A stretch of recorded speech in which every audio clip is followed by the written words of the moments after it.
Voilà, c'est tout pour moi. Je laisse la parole à François et à Pierre-François. Bonne écoute. Merci beaucoup, Gypso. Bonsoir à toutes et à tous. Je vais passer la parole assez rapidement à Pierre-François. D'abord, rappeler, comme l'a dit Gypso, donc nous sommes sur un cycle sur le droit de manifester, avec une thématique ce soir sur l'espace numérique. Amnesty lance une campagne, il y a quelques mois, une campagne phare au niveau mondial, ce droit de manifester. Et l'espace numérique fait partie de la campagne que nous menons donc, au niveau mondial. Et donc, des actions seront prévues dans les mois et les années à venir. Alors ce soir, pour en parler, nous avons la chance et le plaisir de compter sa présence de Pierre-François Docquire, donc il est expert de la thématique, il est docteur en droit, il est chercheur et expert indépendant dans les domaines des droits humains, de la régulation des médias et de la communication en ligne. Son travail s'est centré sur la protection et l'expression dans le contexte en mutation des paysages médiatiques contemporains. Et récemment, il travaillait pour l'ONG Article 19, où il est resté plusieurs années, et il a travaillé notamment sur des projets dans le domaine du contrôle, la modération des contenus sur les réseaux sociaux via un mécanisme multipartite, et aussi dans le domaine de la participation des acteurs locaux, de la société civile, à la modération des contenus en ligne concernant leur pays. Et je lui laisse directement la parole. Il a une présentation qu'il va nous montrer, et je vous souhaite à toutes et à tous une bonne écoute. C'est à toi, Pierre-François. Merci François, bonsoir à toutes et à tous. Et merci beaucoup à Amnesty pour l'invitation. Amnesty Belgique francophone, c'est la première section d'Amnesty dont j'ai été membre et je constate que j'ai essayé de m'éloigner, mais qu'on ne m'oublie pas. Et donc, ça me fait plaisir de passer ce moment avec vous ce soir. Je vais prononcer les termes presque rituels qui signalent le lancement de ce genre de séance en ligne en disant je vais partager mon écran. Est-ce que vous voyez la présentation? OK. Je vais parler de trois choses ce soir avant qu'on ait l'occasion peut-être d'être plus sur un mode conversationnel. La première chose, c'est de voir dans la manifestation en ligne, le droit de protester en ligne, la continuation de l'expression d'une protestation dans l'espace physique. La deuxième chose, et ça préfigurera sans doute un tout petit peu l'intervention de Pierre-Arnaud Perouty qui close ce cycle, je regarderai un peu à quoi ça ressemble la désobéissance civile dans le contexte du numérique. Et alors, dans un troisième temps, prendre un petit moment pour regarder ce qui est inévitable quand on regarde l'espace numérique aujourd'hui, c'est le rôle prédominant, le rôle de gardien que jouent les grandes plateformes technologiques. Alors, quand on m'a invité à parler de protestation en ligne, du droit de manifester en ligne, il se fait qu'à peu près en même temps, j'ai vu passer cette histoire en France, dont vous avez peut-être entendu parler aussi, une citoyenne française qui par ailleurs avait apparemment été quelqu'un de très actif dans le mouvement des Gilets jaunes, était donc peut-être déjà sur les radars des autorités, mais enfin bon, voilà. Elle a posté quelque chose de relativement, extrêmement poli, mais enfin relativement anodin sur Facebook, le message que vous voyez sur l'écran ici à propos du président Macron, qu'elle traitait d'ordure dans son message, et elle s'est retrouvée interpellée directement chez elle pour ce message donc publié sur Facebook. Et je dois vous dire que ce genre d'histoire, j'avais déjà entendu des cas comparables, mais uniquement dans des pays tels que le Myanmar, par exemple, où on est sur un régime tout à fait différent du régime démocratique français. Et donc, je voulais commencer peut-être par ce premier exemple, qui est donc un exemple de la manière dont, en ligne, on continue à faire ce qu'on fait dans l'espace physique, dans le monde réel, entre guillemets, manifester, exprimer ses opinions. Et voilà qu'aujourd'hui, dans les pays démocratiques, on est de plus en plus confronté à un mouvement répressif. Il y a ce qu'on désigne en termes de recherche comme étant un rétrécissement de l'espace public. on insiste véritablement dans les démocraties traditionnelles à une forme de ce qu'on pourrait carrément nommer une dérive autoritaire, en tout cas des tendances à surveiller les manifestants, à empêcher les manifestations et à les réprimer de manière assez dure, comme on peut le voir à nouveau en France pour le moment. Et il se fait que, par ailleurs, c'est très, très bien documenté dans le rapport d'Amnesty sur le droit de protester. Je n'ai pas trouvé de version en français, donc je m'excuse que la citation soit en anglais. Donc, Amnesty est une des organisations qui a très, très bien, dans ces dernières années, documenté cette tendance répressive des autorités en France, en Grèce et dans d'autres pays européens. Et je trouve que, bien entendu, en tant que militants, on est tous extrêmement préoccupés par les violations des droits humains dans tous les pays du monde, mais de voir les pays, les démocraties traditionnelles partir un peu à la dérive, je trouve que c'est aussi particulièrement inquiétant. Cela dit, dans ce premier mouvement de ma petite intervention qui consiste à regarder le monde numérique comme une simple extension du monde réel, il faut aussi observer, reconnaître, voir que les technologies du numérique sont aussi très intensivement utilisées pour surveiller, pour réprimer, pour empêcher les protestations. On assiste ainsi un peu partout dans le monde à de soudaines coupures de réseaux, qu'il s'agisse de réseaux de téléphonie mobile ou de réseaux d'accès à Internet, lorsqu'une manifestation s'organise, se déclenche. Il y a également des technologies de reconnaissance faciale qui se sont développées et qui servent à identifier les manifestants, ce qui participe alors d'une surveillance continue de toute forme de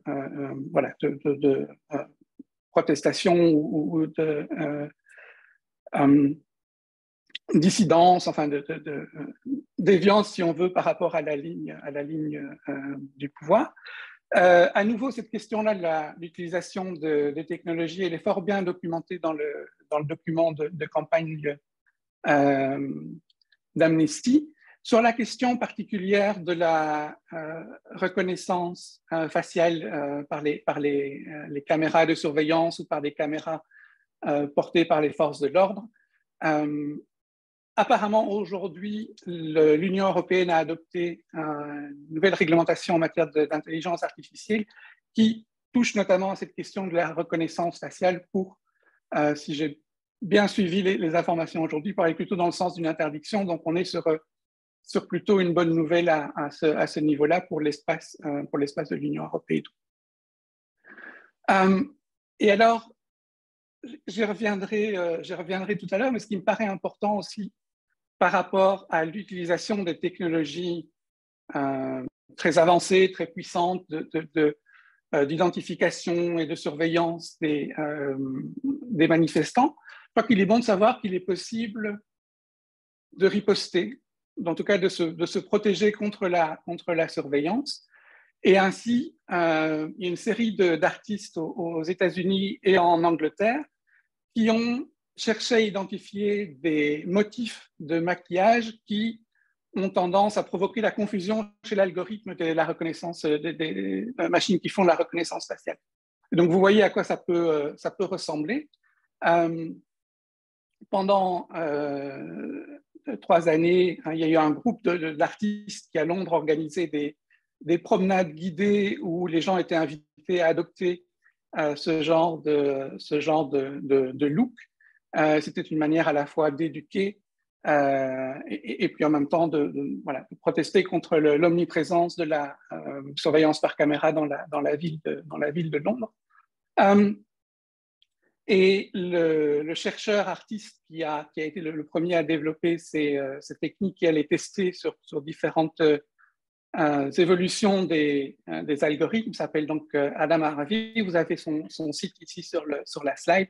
Et il continue à développer ces recherches, parce qu'au fur et à mesure que les algorithmes se développent, ils deviennent de plus en plus capables de retrouver le visage malgré les différentes formes géométriques et les différents traits de couleurs que l'on peut se dessiner sur la tête. Et donc, lui, de son côté, a continué à développer d'autres motifs qui peuvent continuer à provoquer la confusion chez les robots. Juste un exemple du fait qu'on peut trouver des moyens concrets relativement simples et relativement low-tech pour contrecarrer ce mouvement de surveillance dans le contexte du droit de manifester. La deuxième chose dont je voulais dire quelques mots ce soir, c'est la question de, pour le dire très simplement, la désobéissance civile sous l'angle numérique. À quoi est-ce que ça ressemble le fait d'organiser une manif dans un espace qui n'est que numérique? Et première forme que l'on peut rencontrer et que l'on a rencontré historiquement, c'est l'idée d'un sit-in virtuel. Quelque chose qui ressemble à ce qu'on pourrait avoir dans le monde réel, sauf que ça se concentre sur un site web en particulier qui est la cible des protestataires, qui vont tous ensemble essayer de se connecter au même moment et de manière répétée, de manière à ce que le nombre de requêtes adressées au serveur qui héberge ce site soit trop élevé et que le serveur ne soit plus capable de donner accès au site, ce qui soit le ralentit de manière considérable ou bien bloque totalement l'accès au site. Et alors, c'est quelque chose qui a commencé en 1995, des protestations organisées par des activistes italiens contre des sites web du gouvernement français pour faire connaître leur protestation, leur désaccord avec des essais nucléaires. Et dans un premier temps, ce sont des individus derrière leur écran qui tapent sur leur clavier et qui, de manière manuelle, accèdent aux sites web qui sont la cible de leur protestation. Dans un second temps, quelques années plus tard, ce sont des actions qui ont été beaucoup coordonnées par le groupe réseau Anonymous.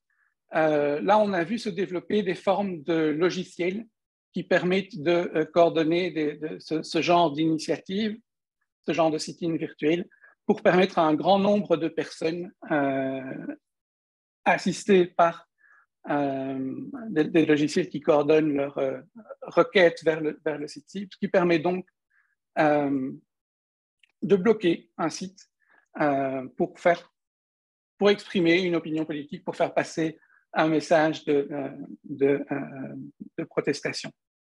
Alors voilà donc une première forme de manifestation purement numérique, le sit-in virtuel. Les technologies du numérique, elles ont également permis le développement de fuites d'informations, y compris à de très grande échelle. Ces dernières années, on a vu, il y a eu toute la figure de Julian Assange et de Wikileaks. On a vu beaucoup d'informations qui ont été révélées par des lanceurs d'alerte, des whistleblowers, et leur capacité à révéler et à transmettre des informations, elle repose beaucoup sur le réseau numérique. Une autre forme d'activisme qui est assez fréquente, c'est le fait d'identifier une personne et de révéler son adresse mail, son contact téléphonique, etc., pour en quelque sorte inviter le grand public à pouvoir s'adresser directement à cette personne-là. On peut aussi assister à des choses comme l'équivalent d'un graffiti où un hacker, un pirate parvient à avoir accès au site et en modifie la page d'accueil, ce qui est une manière relativement claire de faire passer un message. On peut aussi, par ce même genre de technique de piratage, au lieu de modifier la page d'accueil ou modifier les pages du site, on redirige les visiteurs de ce site vers un autre site qui comporte alors là le message que les protestataires veulent faire passer. Une petite illustration de ce que ça peut donner, la protestation, la manifestation sous forme d'action directe, de désobéissance civile dans l'espace du numérique. Et bien évidemment, ce sont des activités, des comportements qui posent pas mal de questions tout à fait sérieuses. La première chose qu'on peut en dire, c'est que ce sont des activités illégales. Comme très souvent, la désobéissance civile dans le monde purement physique, ça consiste à adopter des comportements que la loi réprime dans le but de faire passer un message particulier. Eh bien, de la même manière, les activités de protestation en ligne que je viens d'évoquer ici sont des activités que la loi interdit et que la loi réprime. Et par ailleurs, en soi, ces activités de piratage posent des questions morales assez graves. On sait que les gouvernements non démocratiques sont grands fans de ce genre d'attitude aussi pour surveiller des groupes d'opposition, pour essayer de les réduire au silence. Et donc, les techniques que je viens de mentionner, elles sont tout aussi utilisées par des causes qu'en tant que militants des droits humains, on regarderait de manière positive que par des autorités de gouvernements non démocratiques.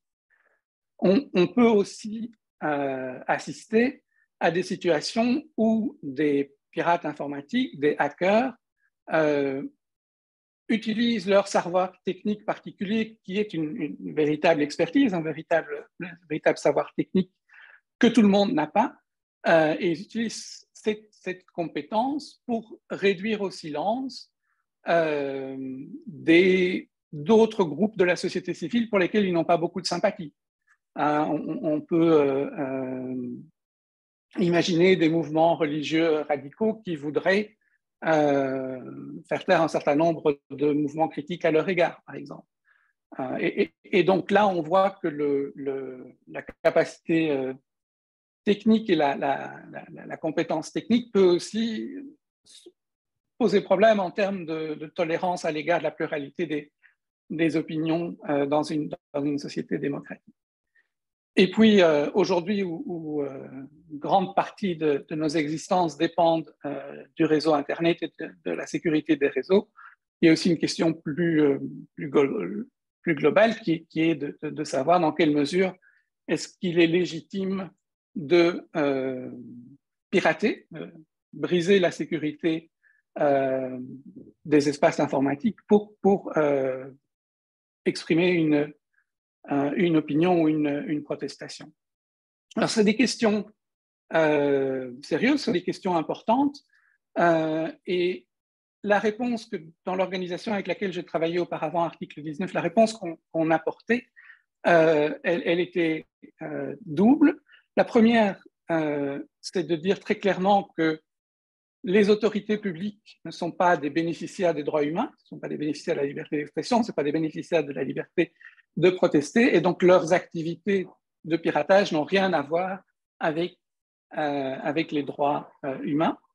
La seconde chose, par rapport aux personnes qui font ces manifestations de activisme avec un H, ce mot valise entre hacker et activisme, comment est-ce qu'on peut estimer la légitimité, comment est-ce qu'on peut apprécier la légitimité de leurs actions, de leur comportement, hein, ces actes de piratage que j'ai décrits brièvement auparavant. Les critères qu'article 19 proposait étaient les suivants. La question, en premier lieu, de savoir si la cible était l'autorité publique en elle-même ou bien un groupe, une institution puissante dans la société. voir en quelque sorte quel est l'équilibre des pouvoirs, quelle est la relation de pouvoir entre les citoyens, le groupe de la société civile qui se livrent à la désobéissance civile en ligne et leur cible,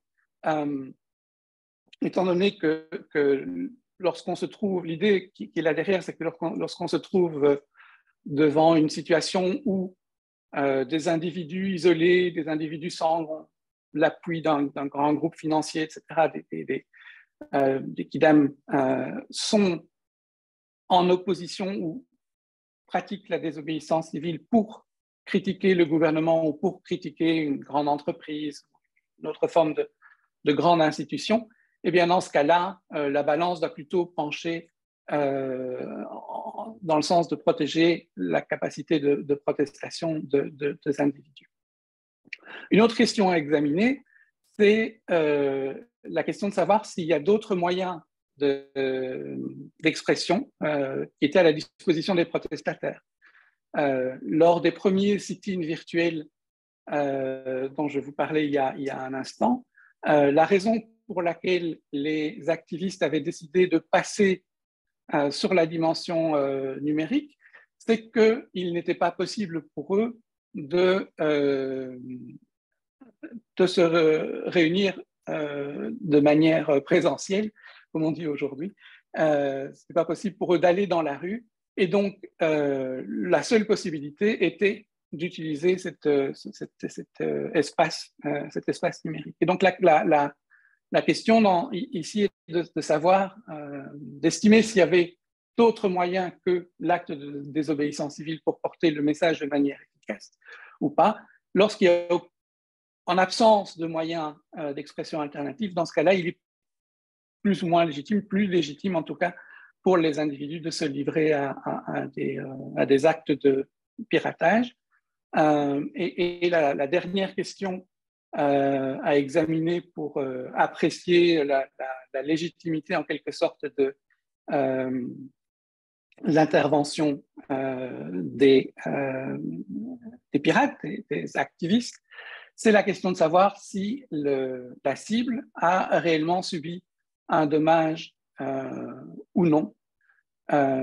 Et ainsi, par exemple, il y a eu un moment une action d'activistes allemands contre la compagnie aérienne Lufthansa qui s'est manifestée sous la forme de ces sit-ins virtuels qui ont réussi à bloquer le site de la compagnie pendant un certain temps, l'espace d'un jour ou deux, je ne me souviens plus exactement des détails. Et cependant, le préjudice pour la compagnie n'avait pas été énorme parce qu'il existait pour les clients d'autres moyens d'avoir accès à la compagnie, d'autres moyens de continuer à acheter des billets, d'autres moyens de continuer à organiser leur voyage. Dans ce cas-là, on a une décision en fait d'un tribunal allemand qui a pris en considération ce fait qu'il n'y avait pas eu un grand préjudice réel pour la cible et pour faire pencher la balance en faveur du droit des personnes à s'exprimer plutôt que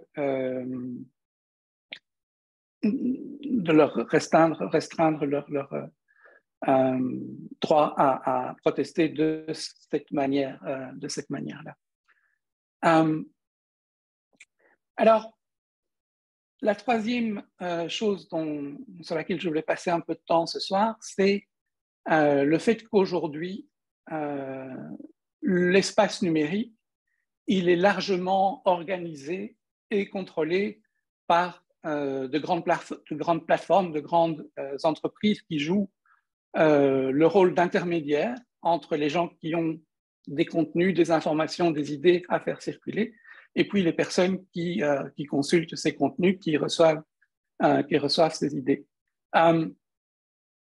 Et en pratique, de manière matérielle, ces intermédiaires sont les gardiens de l'espace public en ligne puisqu'ils contrôlent ce qui peut circuler sur les réseaux sociaux.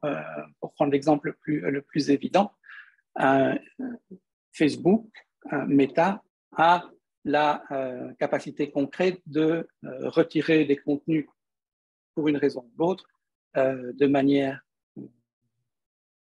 oui, voilà, de manière technique, nous sommes face à un espace public qui est très largement utilisé, qui est très important dans l'ensemble des pays du monde, mais qui est contrôlé de manière très concrète par les compagnies qui le créent et qui le font tourner.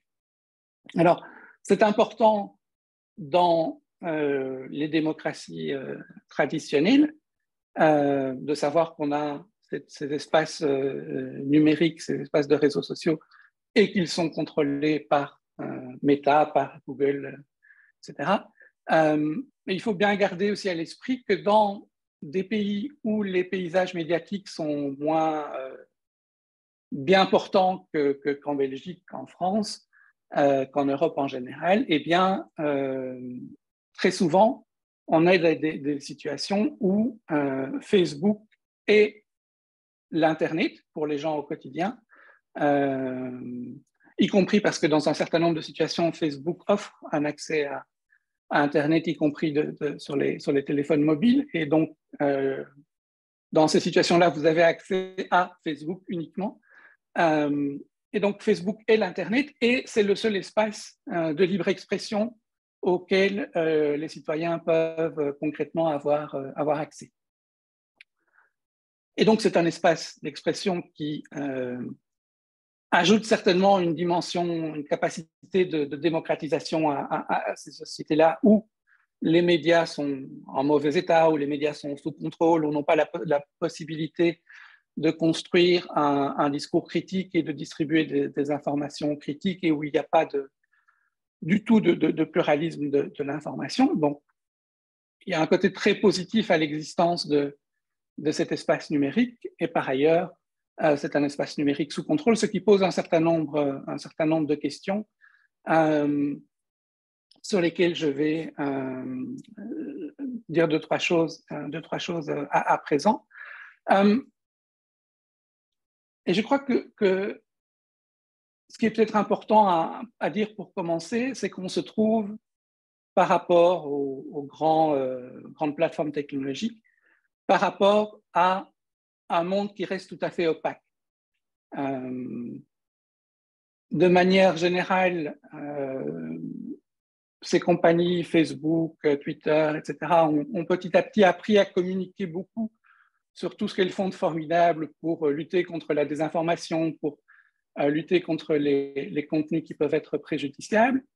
Mais les chiffres, ce sont eux qui les donnent. Il n'y a aucune forme d'objectivisation, il y a très très peu de capacité de la part des chercheurs, de la part de la société civile, à avoir d'autres sources d'informations ou de vérifier les informations produites par les plateformes sur ce qui se passe en matière de contrôle des idées et des informations qui circulent sur les réseaux sociaux.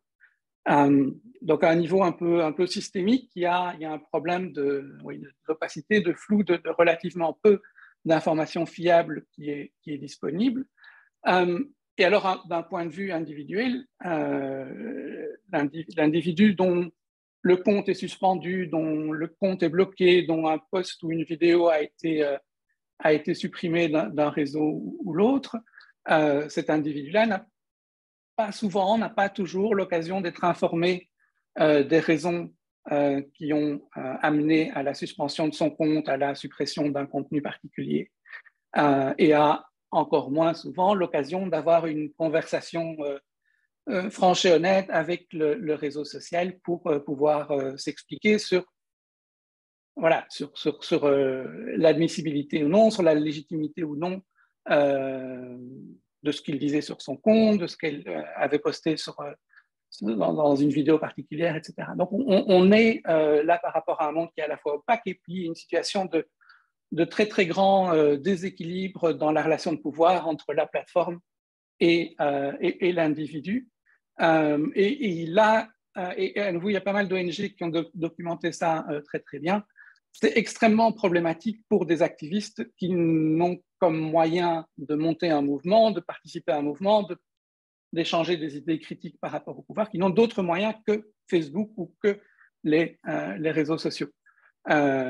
Si vous passez 2 ans, 3 ans, 4 ans à construire un mouvement social et que tout d'un coup, le compte que vous utilisiez pour animer cette communauté est supprimé du jour au lendemain par Meta, par Twitter, par YouTube, tout d'un coup, vous perdez le contact avec tous les vôtres, avec tout votre groupe, avec toute la communauté que vous aviez construit. C'est extrêmement problématique.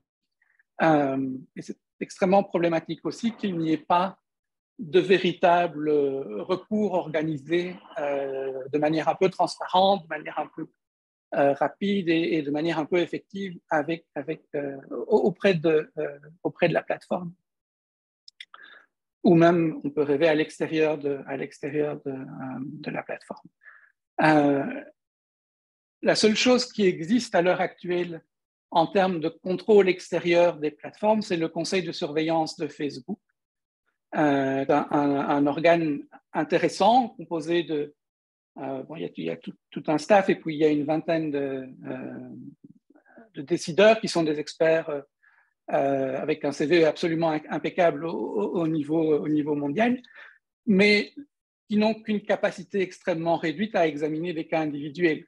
Je pense qu'ils ont dû, jusqu'à présent, en 1 an et demi, 2 ans d'existence, ils ont dû rendre une quarantaine de décisions.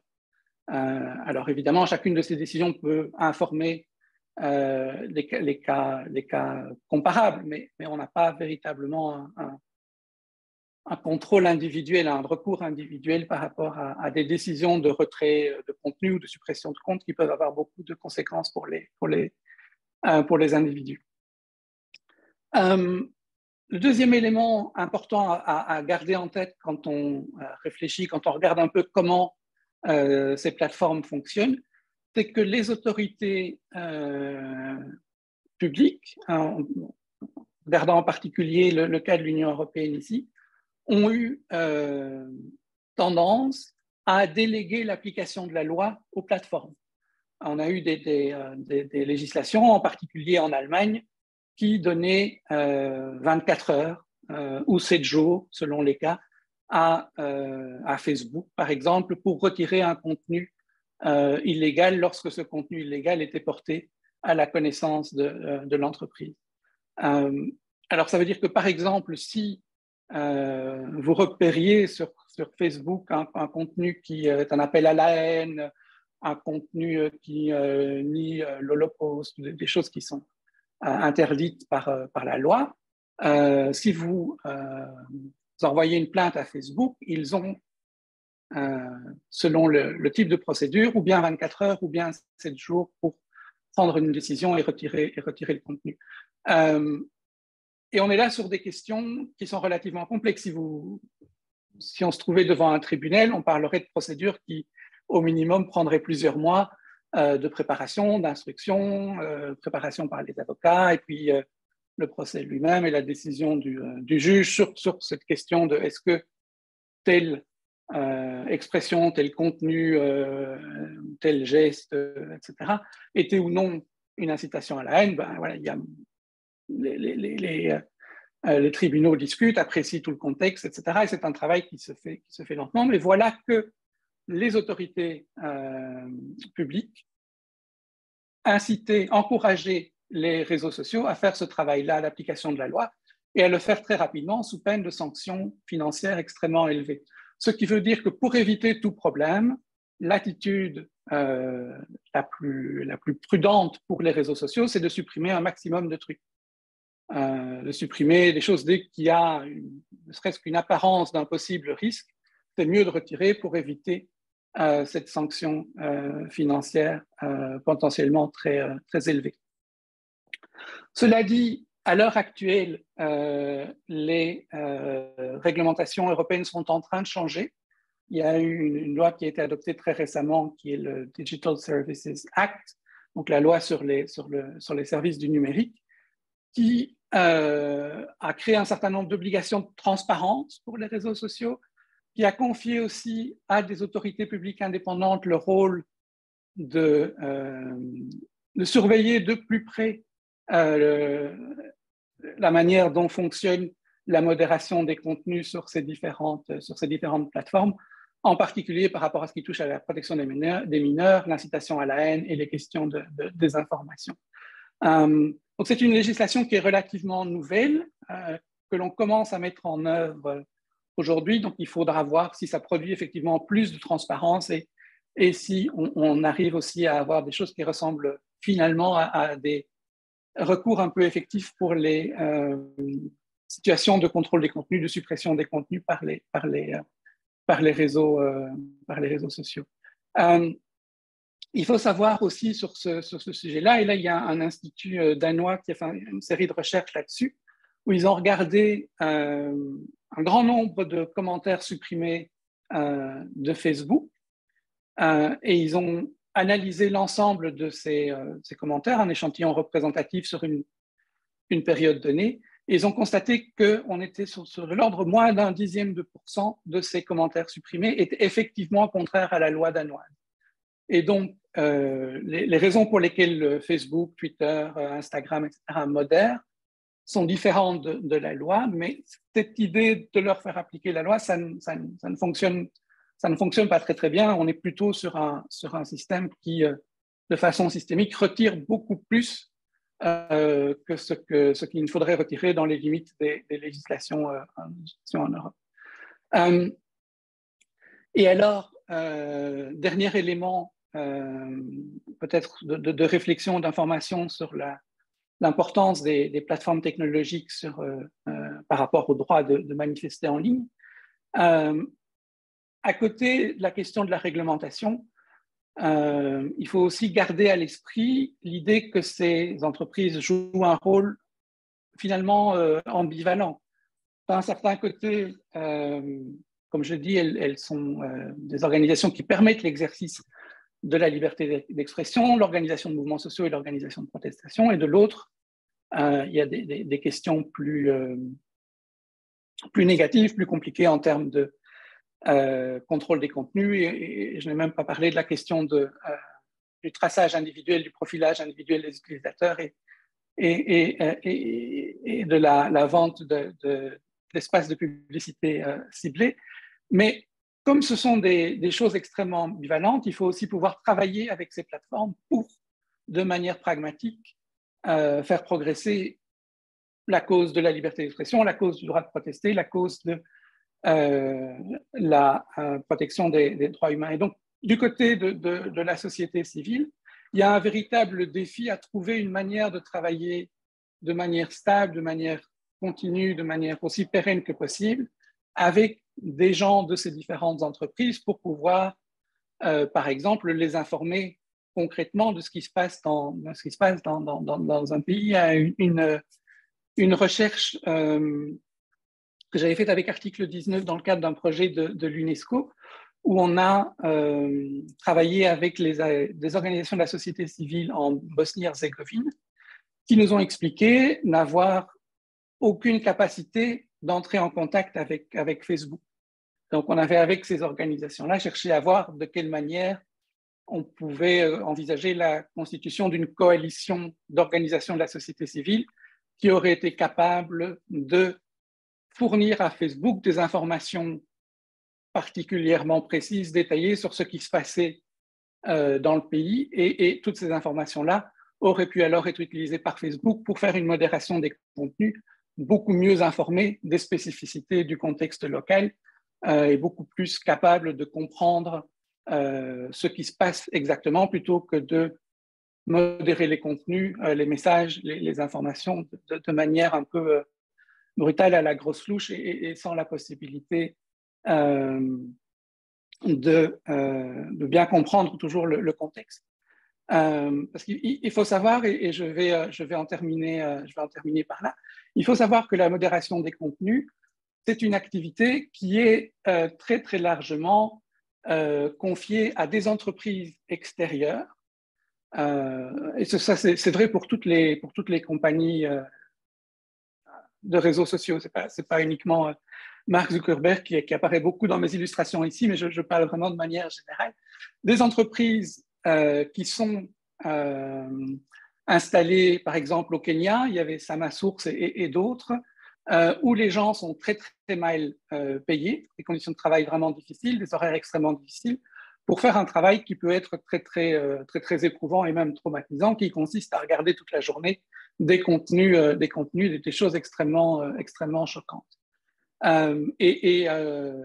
Pour revenir un peu à de la protestation dans le monde physique en terminant mon intervention, je voulais vous informer de ceci. Depuis quelques jours, au Kenya, donc une de ces entreprises, Tama, avait procédé à des licenciements assez sauvages qui ont provoqué des protestations de la part des travailleurs et ex-travailleurs de ces entreprises et qui ont été jusqu'à la création, il y a juste 10 jours, d'un syndicat des modérateurs de contenu pour toutes les entreprises concernées. Et donc, on voit en quelque sorte un retour au monde réel de la part des travailleurs de la modération des contenus qui s'organisent, qui protestent pour aussi obtenir de meilleures conditions de travail pour faire ce travail qui nous reste largement invisible, mais qui est extrêmement important en pratique pour ce que l'on voit, ce que l'on consulte au quotidien en ligne. Alors, en termes de conclusion, je pense qu'il y a deux choses importantes à retenir. La première, elle est très évidente et elle va tout à fait dans le sens de la campagne d'Amnesty sur le droit de protester. C'est qu'on est dans un moment où il faut vraiment défendre très clairement ce droit contre toutes les formes de dérives totalitaires qui se manifestent et qui se manifestent très, très brutalement, y compris, comme j'ai essayé de l'expliquer un peu, dans les démocraties traditionnelles. Il y a une deuxième conclusion qui me paraît également importante, c'est que puisque la technologie est à ce point importante dans nos vies quotidiennes, il s'impose à nous de bien la comprendre, de bien la connaître pour savoir ce qui se passe lorsqu'on utilise un ordinateur. Et donc, que ce soit cet exemple que je vous donnais tout à l'heure de maquillage, de motifs de maquillage qui peuvent qui peuvent permettre d'échapper à la surveillance par caméra, la connaissance des techniques de communication anonyme, la sécurisation des emails, etc. Ce sont des choses qui devraient être très largement enseignées, très, très largement connues par l'ensemble des citoyens.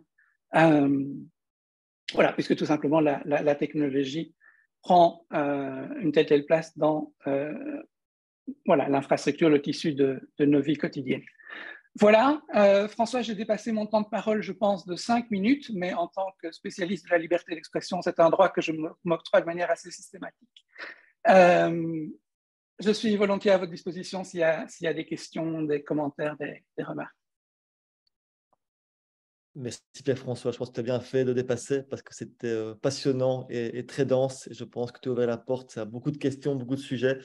Et je ne doute pas qu'on aura un débat animé. Et d'ailleurs, il y a un débat qui a commencé sur le chat. J'essaye de résumer ce débat. Ce n'est pas évident. Je vais me lancer dans un résumé en direct. Il y a une question donc, qui se pose sur le fait que ces grandes plateformes sont des gros acteurs privés, dont tu parlais, des grandes entreprises, que le contrôle est réalisé par elles-mêmes, que tous les contenus sont réalisés par elles-mêmes. Et donc, quelqu'un disait, c'était Laurent, chez nous, on peut avoir tendance à penser qu'un contrôle public serait préférable parce qu'on a peut-être plus confiance dans l'État que dans les entreprises. Je résume à Laurent. Alors qu'il y a des pays où c'est plutôt l'inverse, où l'État est plutôt vu comme un adversaire, comme un acteur d'oppression, et c'est le cas dans beaucoup de pays, où on serait plutôt content finalement que des entreprises, des grandes entreprises soient plus libres de contrôler. Et quelqu'un réagissait en disant, en fait, ce qu'il faut, c'est que ce soit un contrôle indépendant. Et justement, toi, non seulement tes connaissances du sujet, même par ta carrière aussi, et des projets sur la modération de contenu en ligne, si j'ai bien suivi ton CV, est-ce que tu as non seulement une réponse à ce dilemme qu'il peut y avoir entre public, privé et indépendant? Qu'est-ce que ce serait comme instance? Et tu as des exemples, c'est des choses qui auraient lieu, qui seraient passées quelque part, que tu pourrais mettre en avant ici?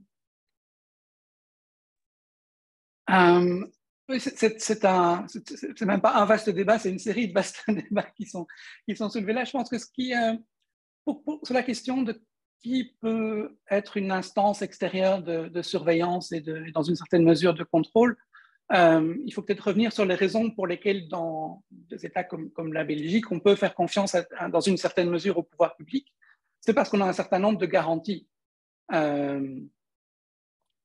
on a un certain nombre de garanties sur le fait que les personnes qui vont être nommées dans les autorités, c'est des autorités administratives indépendantes par exemple, seront des gens qui seront autant que possible à l'abri des conflits d'intérêts. On a des garanties sur la transparence de ce que ces autorités font. On a des garanties sur la procédure qu'elles suivent lorsqu'elles appliquent des sanctions, etc. Et donc, il y a toute une série de garanties d'ordre juridique et d'ordre procédural qui nous aident à avoir confiance, qui nous aident à connaître ce que fait une institution publique et qui rend alors acceptable l'intervention de cette autorité qui, par ailleurs, est toujours circonscrite de manière aussi précise que possible par la loi. Dans les pays où on ne peut pas avoir ce genre de garantie, il est évidemment extrêmement dangereux de parler de contrôle public, parce qu'alors on est sur du contrôle public de l'information et on s'éloigne au grand galop de tout ce qui pourrait ressembler à une démocratie. Dans des situations des pays comme l'Iran, par exemple, où il existe une police de l'Internet, volonté aussi de créer un réseau purement iranien où ne circuleraient que des informations acceptables. Un travail qu'un certain nombre d'activistes ont pu faire a consisté à travailler avec les fournisseurs, les créateurs d'applications de rencontres pour les encourager à garantir la sécurité totale des utilisateurs. Parce que ces applications de rencontres, en pratique, devenaient le seul forum un peu accessible où les gens pouvaient discuter de beaucoup de choses, y compris politique, y compris faire circuler de l'information. Mais bien évidemment, si les utilisateurs n'ont pas la garantie que leur identité sera protégée, il y a un très très grand danger que leur identité soit connue par les autorités et que ça ne conduise à des sanctions extrêmement rapides et cruelles comme on peut l'imaginer. En termes de ce qui existe, alors je crois que en ce qui concerne un contrôle extérieur des réseaux sociaux, je crois qu'il faut reconnaître tout d'abord que sur les 10-15 dernières années, toutes les compagnies sont entrées dans un dialogue assez intensif avec les ONG. Et donc aujourd'hui, les grandes ONG connaissent les gens qui, chez Meta, chez Twitter, s'occupent de relations publiques et de politique, etc. Et il y a une capacité d'un certain nombre d'ONG à faire passer des messages, y compris parfois pour la protection d'individus en particulier. Et puis aussi une capacité des ONG à discuter avec les réseaux sociaux pour essayer de les pousser à adopter des pratiques plus proches des droits humains. Et comme je le disais très brièvement, la seule chose qui existe véritablement aujourd'hui en termes de surveillance extérieure, c'est le conseil de surveillance de Facebook, qui est une initiative vraiment intéressante. Pour faire un résumé très, très rapide, on pourrait dire que c'est une sorte de conseil de presse ou de comité de déontologie, comme on l'appelle en Belgique francophone, le comité de déontologie des journalistes, par exemple. Donc, le conseil de surveillance de Facebook, c'est une sorte de comité de déontologie pour le réseau social. Le problème, c'est qu'ils travaillent à l'échelle mondiale et que donc leur capacité à s'occuper, à examiner des cas individuels est extrêmement limitée.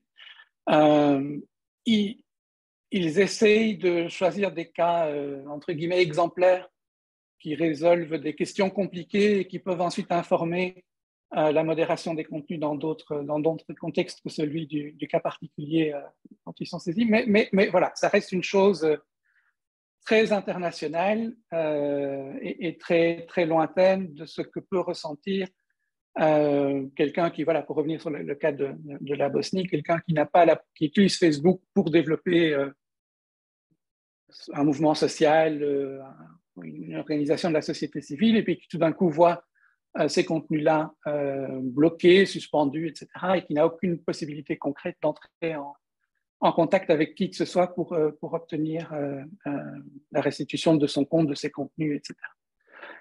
C'est une question qui évolue lentement, mais qui progresse. Il faudra voir aujourd'hui dans les pays européens ce que la nouvelle réglementation permettra. Et là, il faudra voir comment les différentes autorités de régulation dans les différents pays européens vont suivre chacun des réseaux sociaux de près pour s'assurer qu'ils font des progrès concrets sur ces différentes questions.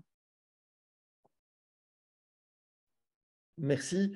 On peut continuer les questions et les réponses. Je vous propose d'ailleurs aux gens qui nous suivent ici de lever la main si vous voulez prendre la parole. Donc, il y a évidemment le chat qui est là pour poser des questions, faire des commentaires. N'hésitez pas si vous voulez parler plutôt, c'est tout à fait possible. Vous levez la main avec la petite main qui permet de le faire, hein, donc la petite main qui va apparaître. Et si vous voulez prendre la parole maintenant, n'hésitez pas. Et on peut prendre plusieurs questions d'ailleurs en partout. Donc, vraiment, c'est l'instant. Ne soyez pas intimidés.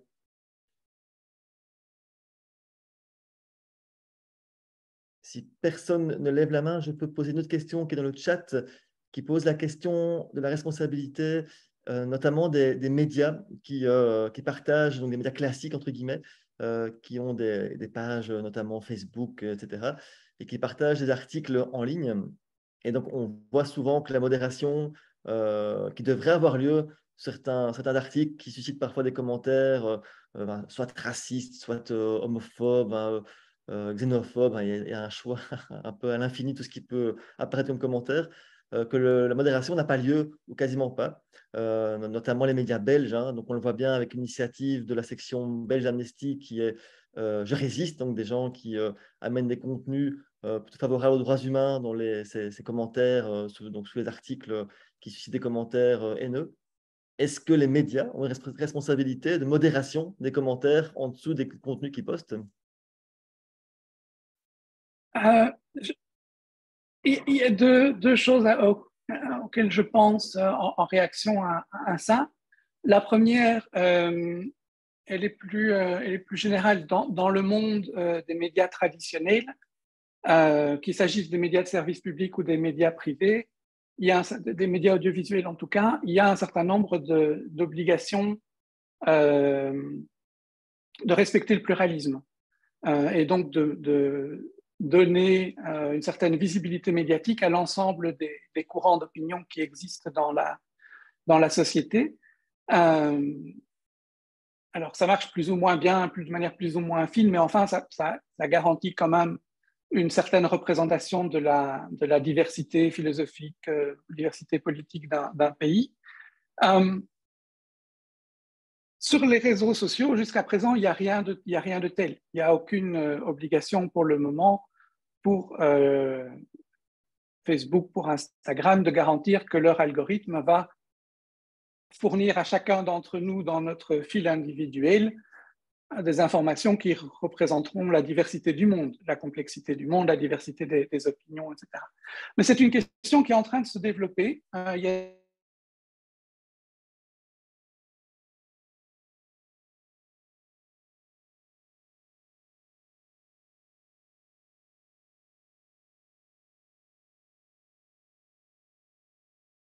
dans lesquels fleurit la désinformation. Donc voilà, mais ça c'est aussi un développement qu'il faudra observer dans les années à venir. Sur la question de la responsabilité des médias, je n'ai pas suivi récemment cette question en Belgique, mais pour autant que je me souvienne, l'attitude qu'ont pris les médias est plutôt celle d'avoir une charte des utilisateurs et plutôt une modération relativement active, en tout cas par rapport à tout message qui risquerait de sortir des clous législatifs en quelque sorte. Maintenant, ça laisse un grand champ d'expression ouvert dans lequel on ne retrouve pas uniquement des messages qui sont ceux qu'on aime voir, qui sont ceux qui sont en faveur de la protection des droits humains, évidemment. Merci. dans les questions qui sont posées dans le chat, je peux en prendre plusieurs en une fois. Il y a un témoignage concernant les coupures de connexion en RDC à l'époque de Kabila. Donc, effectivement, tu l'as évoqué, hein, donc un certain régime qui coupe Internet ou l'accès à certains réseaux. Quelqu'un qui pose une question aussi sur Anonymous que tu as évoqué dans ta présentation. Que c'est ton Anonymous au niveau des droits humains? Moi, tu as plus d'informations sur ce qu'est devenu le groupe. Je pense que ça répondra sans doute à la question. Je vois aussi quelqu'un qui pose une question, Marie-Hélène Queneau. Est-ce qu'on n'a pas à attendre des États qui encadrent les activités des entreprises de conception et de vente des logiciels espions comme Pegasus, qui est une demande d'Amnesty aussi, hein, donc de réguler, de réglementer, et qui est un moratoire d'ailleurs sur le commerce de ces outils d'espionnage, hein, notamment d'activistes ou de journalistes ou d'opposants. Et je vois aussi qu'il y a une main qui est levée. C'est Samson Roukira. Je vous laisse parler. Merci. Ma petite préoccupation est particulièrement pour nous les défenseurs des droits de l'homme, surtout en RDC. Vous savez, nous sommes toujours en retard pour la numérisation et notre gouvernement a déjà sorti une loi, le code numérique, mais que aussi la plupart des étatiques ne maîtrisent pas, ils ne sont pas même à la hauteur. Et nous, en tant que défenseurs des droits de l'homme, la loi reste toujours jusque-là non maîtrisée par la plupart des défenseurs des droits de l'homme. Mais nous avons essayé d'être quand même à jour avec ces interactions que nous faisons avec Amnesty. Et avec cette réunion, ça nous encourage encore davantage. Mais on solliciterait à ce que quand même les défenseurs des droits de l'homme puissent avoir cette capacité-là, ce bagage numérique pour savoir bien maîtriser leurs droits et comment les réclamer par rapport à cette loi qui est déjà promulguée. Merci. J'ai l'impression que c'est plus une question pour Amnesty que pour moi. Je ne connais pas le contexte de la RDC, donc je n'ai pas de commentaires directement pertinents à offrir. J'ai souvent constaté dans les quelques voyages professionnels que j'ai pu faire avec Article 19 qu'il existait dans un grand nombre de pays, disons, du Sud global, pour le dire ainsi, au moins l'une ou l'autre organisation sur place qui a un très grand niveau d'expertise sur les questions du numérique. Je me suis rencontré des gens au Myanmar qui étaient vraiment tout à fait au courant des questions de sécurité informatique, etc. Et donc, je pense qu'il faut autant que possible soutenir, utiliser, développer ce genre de présence, d'expertise au niveau local, au plus près des réalités locales que possible. Et par ailleurs, il y a un très grand nombre de ressources qui sont accessibles en ligne, un très grand nombre de réseaux qui existent, qui rassemblent très précisément les défenseurs des droits humains autour des questions du numérique. Donc, il faudrait peut-être regarder de ce côté-là aussi.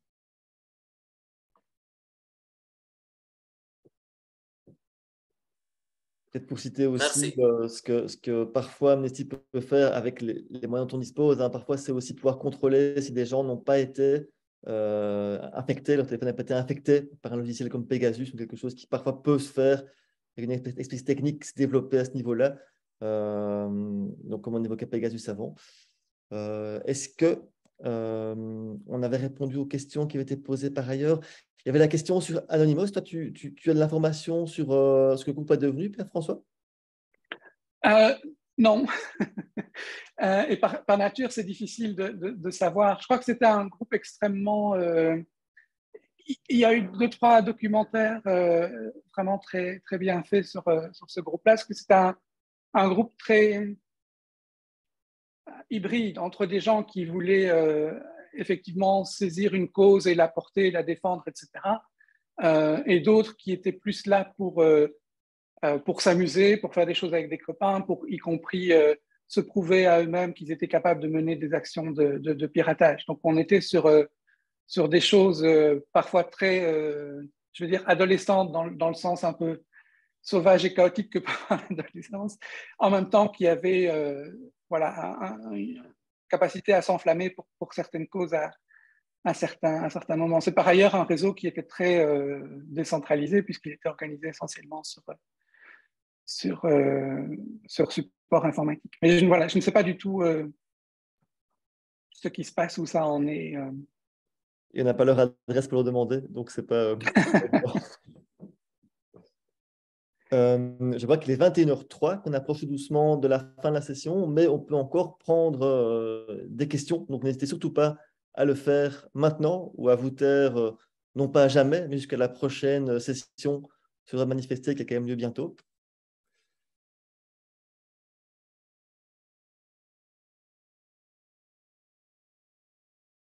Eh bien, si je pense qu'il n'y a plus de questions, 1, 2, 3, je pense qu'on peut en rester là pour la séance questions-réponses. Remercier évidemment Pierre-François Decquire pour sa contribution. Je pense qu'on a tous et toutes appris des choses. En tout cas, moi, j'ai appris beaucoup de choses. C'était le but. Donc, merci beaucoup, Pierre-François. Avec plaisir. C'était très chouette de prendre un moment avec Amnesty Bruxelles ce soir. On n'hésitera pas à refaire appel à toi à l'avenir. On sait que c'est toujours très, très bien. Donc, on garde tes coordonnées. Par contre, on a passé l'anonymous, mais on a bien les tiennes et donc on les garde bien au chaud. Et je pense qu'on peut repasser la parole à Gypso. Oui, donc je rejoins tous les commentaires dans le chat qui disent merci beaucoup, belle soirée, super intéressante. Donc, encore un grand merci. Je fais un petit rappel pour les prochains Agora Amnesty. Donc, le 16, Vos droits face à la police avec Mathieu Bayes. Et le 23, désobéissance civile, avec Pierre-Arnaud Perouti. Et voilà, et j'ai plus qu'à vous souhaiter une excellente fin de soirée à toutes et à tous. Et encore merci beaucoup. Voilà.